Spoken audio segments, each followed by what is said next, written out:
17-18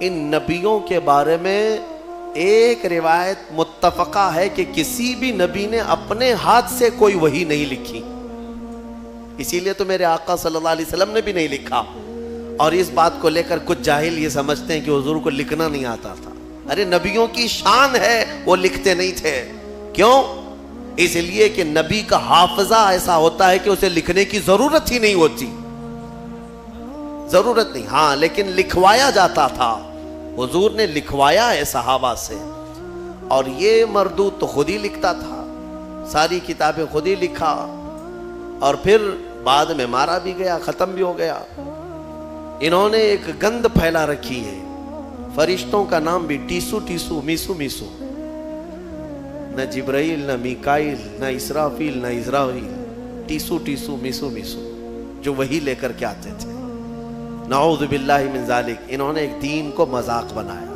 اس طرح کے اور بھی جھوٹے نکلیں گے.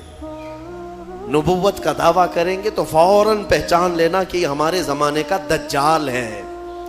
دجال کہتے ہیں سب سے زیادہ جھوٹ بولنے والا. سب سے زیادہ جھوٹ بولنے والا اس کو کیا کہتے ہیں عربی میں؟ دجال. اور دنیا کا سب سے بڑا جھوٹ کہ حضور کے بعد کوئی نبی پیدا ہوگا، یہ دنیا کا سب سے بڑا جھوٹ ہے. اور جس نے کہا وہ دجال ہے. اور ابھی فی زمانہ ہمارے ہاں جو دجال ہے وہ ہماری کرنٹ میڈیا ہے. میڈیا، نیوز کے اینکر، یہ تقریباً یہ دجال کے چیلے ہیں. یعنی چھوٹے چھوٹے دجال ہیں، کیونکہ جھوٹ جتنا زیادہ بولتا ہے عربی میں اس کو دجال کہتے ہیں. دجل عربی کا لفظ ہے حقیقت کو چھپا دینا.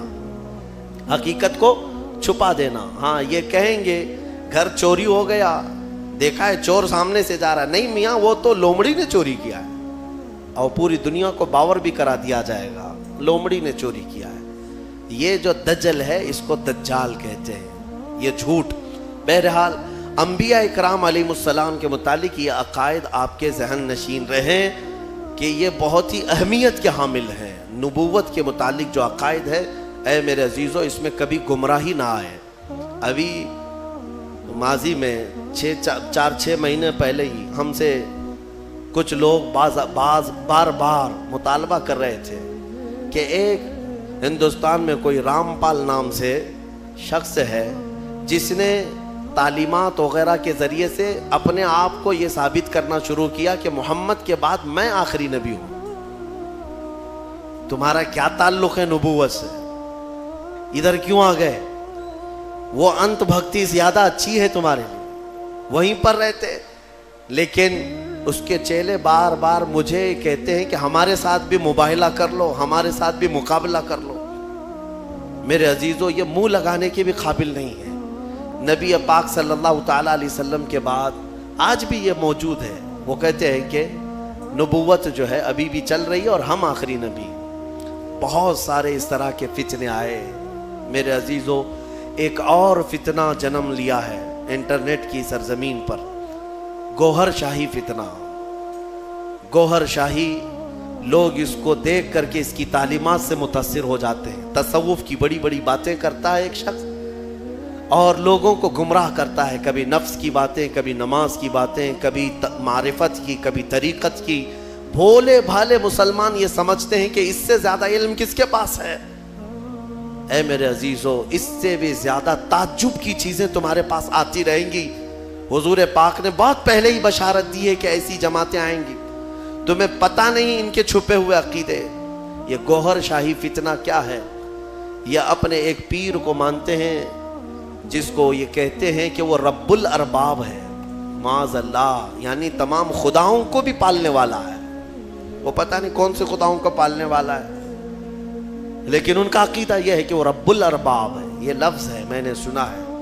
کھلی ہوئی، یہ کھلا ہوا ارتداد ہے. ان کا اسلام سے بھی تعلق نہیں اور لوگ اس کو تصوف کا بادشاہ سمجھے بیٹھے ہوئے ہیں. کہتے ہم کو سیدھا راستہ مل گیا. بلکہ میں نے ان کے فتنوں میں یہ تک سنا ہے، وہ کہتے ہیں اس زمانے میں اگر کوئی لا الہ الا اللہ کلمہ پڑھتا ہے تو وہ کھلا شرک کرتا ہے. اب یہ کلمہ نہیں چلے گا، گوہر شاہی کلمہ چلے گا، اس کے پیر کا کلمہ چلے گا. نعوذ باللہ من ذالک.